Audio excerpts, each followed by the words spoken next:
الوغ فاش طاحت جيت نوض بحال هكا كتبان ليا واحد الرجل ديالي محشيه تحت الموطور، كنبغي نحاول نجرها باش تجر ليا واش ما هادشي. شي ناس كانوا جالسين في واحد الجهه، واحد نقدر نقول لكم بنايه دوك واحد البلاصه، واحد كانوا كيتبناو فيها عمارات، يعني يلاه كانوا جزء الارض وكيتبناو فيها العمارات. شافوني دوك البنايه من البعد وجاو كيجريو، كنسحابهم واش الطيحه عاديه، لان الا شفتيني من البعد تقول غطاح بالموطور، يعني ماشي شي طيحه خايبه، يعني ماشي جاي بشي سرعه خايبه نيت وطحت بها ولا هذا، يعني طيحه عاديه، وانما طاح عليا الموطور ثقيل وانا ما كنقدرش نهز داك الموطور، ما عرفتش شنو طاري.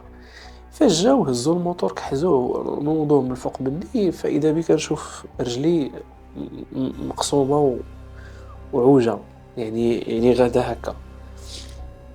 داك المنظر اللي شفت سور بلاص ما عقلتش على راسي، غيبت. نقدر نقول لكم واحد واحد 30 ثانيه حتى 40 ثانيه شويه عاد كنشوف واحد السيده كتضرب ليا في الجبهه ديالي.